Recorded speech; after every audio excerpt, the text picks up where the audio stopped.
I was 31 years old when I finally said the F word out loud for the very first time. It's 2010, and I'm sitting at my desk frantically preparing a talk I'm giving later that night for some incoming freshmen. I've been invited to talk to them about the 5 behaviors that the university has identified as things that will cause them challenges and maybe even to drop out. There's something about this talk, though, and I've procrastinated preparing it until the absolute last minute. But I have this great idea. I'm going to take the 5 behaviors that they've told me to encourage them to avoid at all costs, and I'm going to write them on tennis balls. And then I'm going to ask for a volunteer, and I'm going to take all 5 of them and throw them at him all at once. And he won't be able to catch them. But I'll give him a second chance, and this time, I'll throw them one at a time, showing that they can handle any challenge incrementally. I love the idea because I've never had the chance to throw things at an audience before. Bucket list, right? Looking at the list, I scrawl them out on these tennis balls. They only sell the balls in packages of 3. I end up having to grab 2, and I leave 1 behind. The 5 things are drug use, alcohol abuse, sexual promiscuity, dishonesty and plagiarism, and unhealthy eating habits. I had a similar reaction. The first 4 were no-brainers for me. I don't do drugs, I don't drink, I'm an honest monogamous man, but the thought of teaching these kids to avoid unhealthy eating habits, well, it makes me feel like I've been punched in the stomach. Here's the thing, I'm a closet food addict. I've eaten my feelings and everything else for as long as I can remember. My mom loves telling everyone the story that my very first word as a baby was actually and literally Dorito.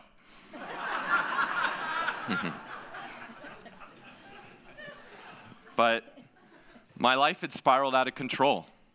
By age 31, I weighed 440 pounds. That's as much as a healthy man with a refrigerator tied onto his back.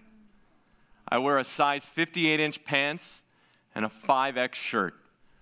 But as crazy as this seems, prior to that moment, sitting at my desk, I would never have labeled myself as obese.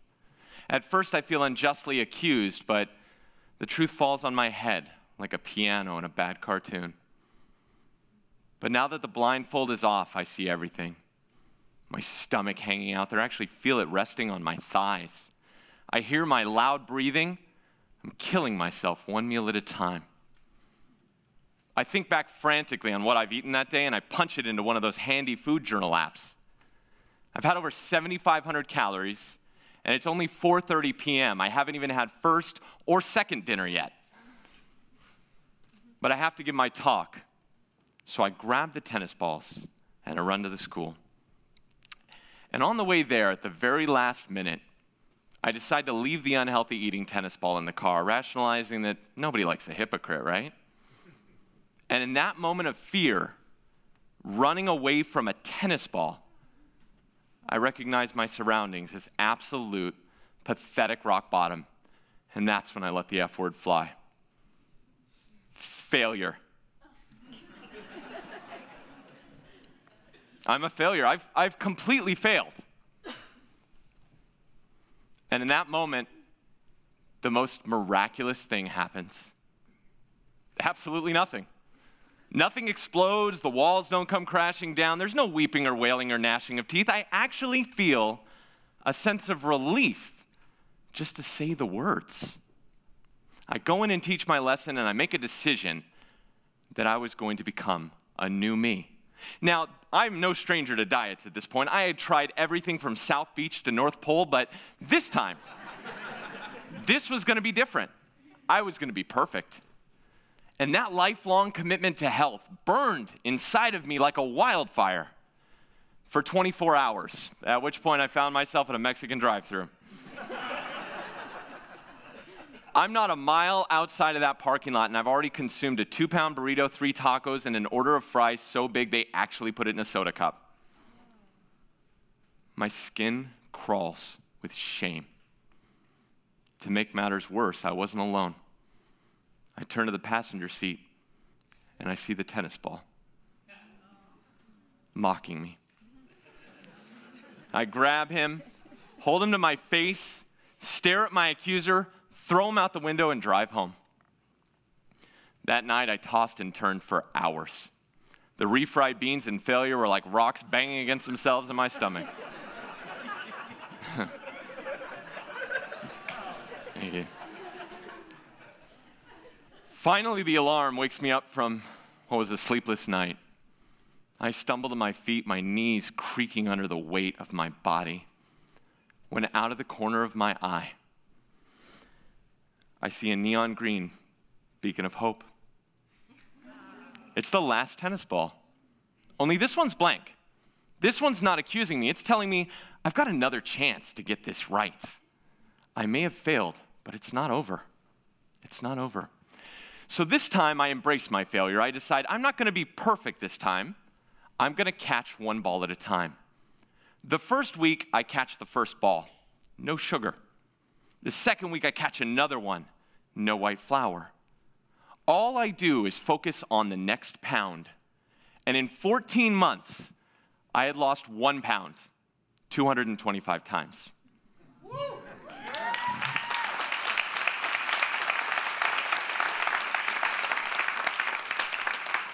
See, once I'd stopped hiding from failure and learned to embrace my mistakes as inevitable and yet recoverable, I found my best path. I found the path to the real me. From a very young age, we are taught to avoid failure at all costs. The only grade that stands for anything in grade school is F for failure, and if we make mistakes, they're pointed out in red pens. Even as adults, when asked for our greatest weakness in job interviews, we actually repackage success in failure wrapping paper as if no one's going to notice. But people know.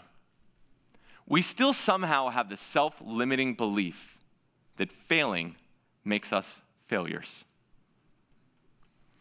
Now, even though I avoided labeling it, failure and I go way back. When I was 10 years old, all I could think about was playing Major League Baseball. So my parents signed me up for Little League, and I could already hear the crowd behind me when I was in my uniform chanting my name as I smashed the ball 100 feet past the center field fence. But instead, I actually struck out in 3 pitches. And that pattern continued throughout the entire year. My coach, Coach Mike, he never gives up on me. He's the perfect Little League coach. He's got this perfect Tom Selleck mustache hanging over a perpetual smile. He actually owns a hardware store, and he is the only man alive that loves baseball more than I do. One day, I'm feeling really discouraged, and he comes to me in his Coach Mike way, and he says, "Look, kid, every time you strike out, you turn to the bench, and you're still smiling. There's nobody on this team having more fun than you, and that's what baseball is all about." I loved Coach Mike. Yeah. So going into the last game of the season, I kid you not, I've struck out every single at-bat except one. One time, a pitcher loses control of the ball and hits me in the rear end with the pitch. That's right, even my butt has more hits that year than I do. So it's the last game of the season. It's the final out. We are down by 1 run. The crowd goes silent again, waiting for me to strike out, when once again I let them down. The pitch I've been waiting for all year finally comes. Now, I don't know what pitch it is. I never really learned how to see the ball. But I'm in the box, and I swing as hard as humanly possible. And the ball sends a bing up my hands and into my arms like I've never felt. The ball rockets towards right center field. It is the most beautiful thing I've ever seen. I'm completely frozen.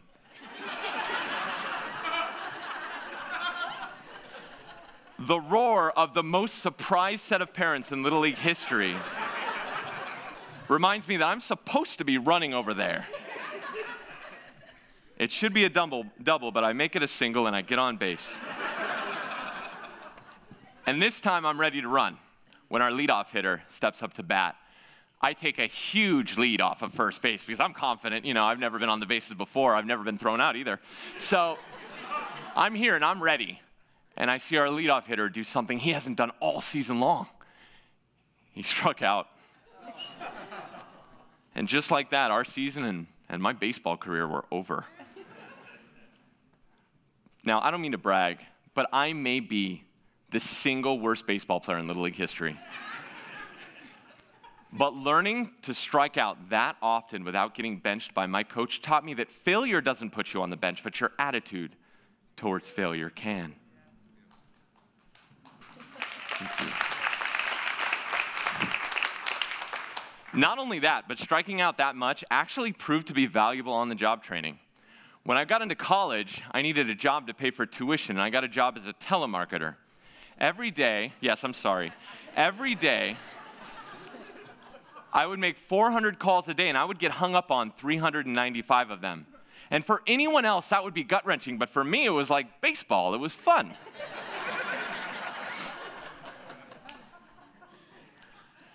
Other people struggled with it, but I was running the company within 2 years. When we allow the harm of failure to be outweighed by its blessings, lessons, and opportunities, we start to become failworthy. At the end of the day, what's so great about success? Thank you. Now, I know what you're thinking. Success is pretty great. But success will never encourage you to become better, stronger, or smarter. Success will get you published, but failure will force you to rewrite until it's an absolute classic. Now, I know that Little League strikeouts and sales call rejections are small failures. Failure becomes really traumatizing and really scary once we have some success. Let me ask you a question to help you understand this. When you were a kid, what did you want to be when you grew up? Maybe it was an astronaut or quarterback, or like me, you wanted to be Batman. Let me ask you a question. What happened? What happened? When I ask people this question, I rarely hear stories of a perpetual pursuit ending in a massive failure. What I actually tend to hear is that it's success and not failure that got in the way of your dreams. We finish college, we get our first job, we're making close to 6 figures, mom's proud. We put the guitar away. We stop writing. We stop chasing. I'm an accountant now. Everything's good. Our definition of success becomes watered down, and we make a decision to settle. Once we have some success, we're completely terrified of failure, petrified, and we'll continue on down a path, even in the face of abject suffering. I actually learned this one day on a run. So, when I was a kid, I grew up in the golden age of the Presidential Fitness Challenge. It was a good time. And you would actually compete in these tests, and if you were fit enough, President Reagan would actually write you a letter declaring your fitness levels. And those tests, they would end with a timed 1-mile run. For chubby kids like me, that meant coming in dead last. Your face is round and red as a tomato, every inch of me jiggling as I crossed the finish line. I walked away embarrassed and hating running, but believing that it was the only true test to determine your level of fitness. So it only made sense when 6 years ago I decided to get in shape that I came back to the goal of running. I was 3 weeks past my tennis ball epiphany, and I was already down 20 pounds when I declared my insane goal on Facebook. By the age of 35, I was going to run a marathon. Now, that may not seem crazy looking at me today, but remember, back then, I'm still over 400 pounds. I was too heavy to run without hurting myself. But once I hit goal weight, I got to training. First running in a 5K on Thanksgiving Day, just a year after I started, and then a few months later, I actually competed in my first triathlon. I set my sights on a half marathon later in the year. It's a perfect Saturday morning, and I'm out for a planned 7-mile run. I'm 3 miles from my front door, and I'm huffing and I'm puffing when a nagging question enters my head. Why am I doing this? I hate running. Now, at this point, I'm in the best shape of my life. I'm powerlifting, I'm training martial arts. I love doing those things for staying in shape, but running, I know you can't tell in this picture, I hate running. Like, it was no fun for me. I did not enjoy running at all. But the thought of giving up on my marathon goal, well, I thought of all those kids laughing at me at the finish line in elementary school. I hear my dad's voice mocking me. you're going to give up and fail in front of all of these people.